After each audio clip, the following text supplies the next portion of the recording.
ñu àndi ceeg Mohamed Ali Mouba. dal leen ak jàmm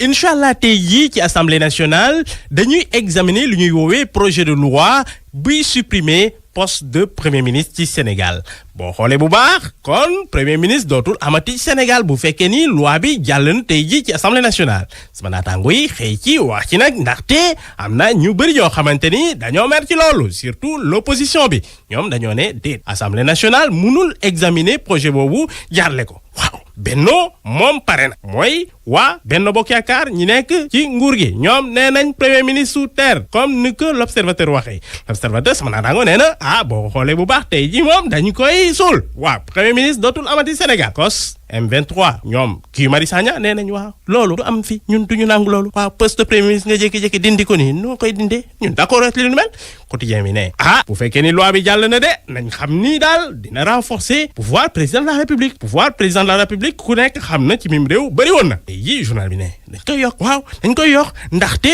projet de loi boobu président bi dootul mën a dissoudre assemblée nationale te assemblée nationale dootul provoquer démission gouvernement mu utiliser lu ñuy woowee motion de censure sama naataango yokk ni am na leneen loo xamante ni gisu leen ko ci projet de loi boobule waaw bu loi bi jàllee day tax itam député boo xamante ni nekk nga ministre boo jógee ci ministre nga delluwaat waaw député waaw loolu mën na am ñoom Thierno Bocoum bi ñu dégg lu nu mel ñu ne waaw lii nii lan la lii loi la da ngay jékki-jékki def lu la neex du ñu d'accord ci lu nu mel dañuy jóg fayit xeex ak waa majorité Babacar Diop mi bokk FDS moom ne waaw ñun dañoo bëgg a marche préfet dogal na ni ñun duñu marche waaw na xam nag ñun nag dañuy marche ñun dañoo dogal ni dañuy marche naataango ne fu mu toll nii nag police jóg na ci wàllu woowulee bunkériser assemblée nationale sama naataango bii di Vox Populi ne fu mu toll nii daal boo xoolee ci centre ville foo tourner police ak gendarmerie di jóg di def ay patrouille sama naataango yokk ni Dakar est un siège quadrillé par les forces de l'ordre yoo xamante ni dañoo jóg ne kenn du dem ci assemblée nationale bu fekkee ni bokkoo ci député yi Ousmane Ngom boo xoolee arrêté am bi la préfet sukkandikoo ngir def li nu mel ne def ko interdire naka noonu itam dafa sukkandikoo ci lu ñuy woowee discrédit des institutions daanaka day soofantal institution yi jàpp ni itam day indi trouble à l'ordre public looloo tax mu def ko naataango bi di source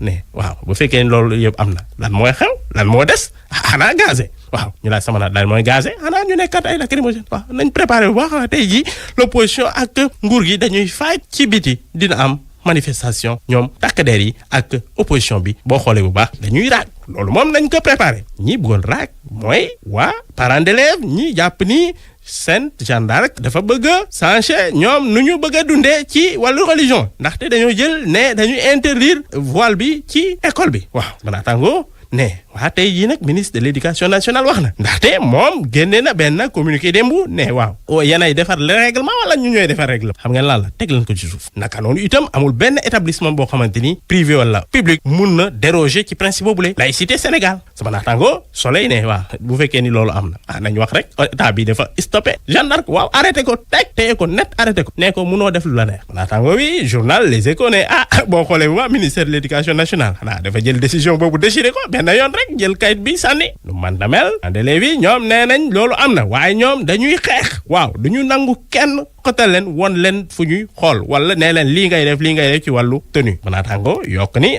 parents d'élèves yi nag ne waaw bu fekkee ni Jeanne d'Arc dafa jàpp ni moom nit ñi waaw nañ xam ni dañ koy plainte waaw dañ koy plainte yóbbu ko ci tribunal waaw du ko defee ñu atte leen ñoom ak parents d'élèves yi manaataango yokk ni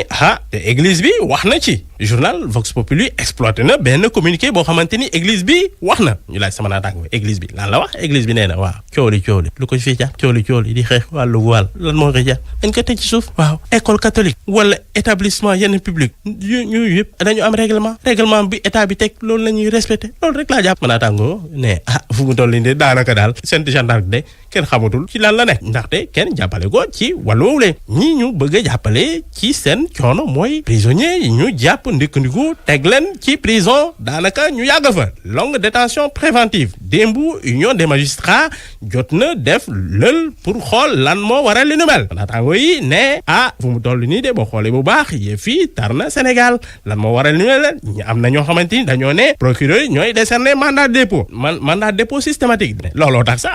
am na juge yoo xamante ni dañoo ne nañ supprimer procureur waaw daanaka procureur moom tëj di tijji loolu rek lay def kon bu fekkee ni loolu lay def nañ ko supprimer benn yoon naataango bii di l'observateur delluwaat nag ci wàllu dossier yi démb nee na am na lu ëpp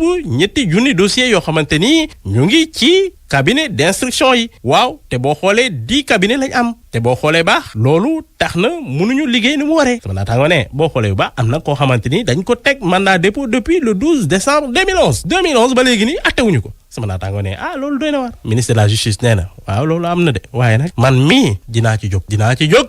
incha allah da ngeen di gis résultat yi gannaaw bi ngeen ma présenté seen yëf journal Les Échos delluwaat nag ci wàllu doyen des juges Samba Sall moom wax na ci affaire Khalifa Sall moom nee na lu mu waroon def nag waaw il est quitte avec sa conscience bu ko kenn waxu dossier bi gaaw na wala gaawul waaw moom nee na juge conservateur la loi bi lu mu ko jox loolu la def loolu kese la ñu jeexal ak journal Record mi wax ci wàllu assemblée générale tey jii fédération sénégalaise de football nee na nag boo xoolee bu baax fédération sénégalaise de football am na bilan daanaka ndaxte boo xoolee ci 31 décembre 2018 fédération sénégalaise de football am na ci gafagam lu jege 3 milliards te tey yii nag dina def bilan pour woon nit ñi lu mu liggéey ci wàllu woowule mën naa tàngoo ne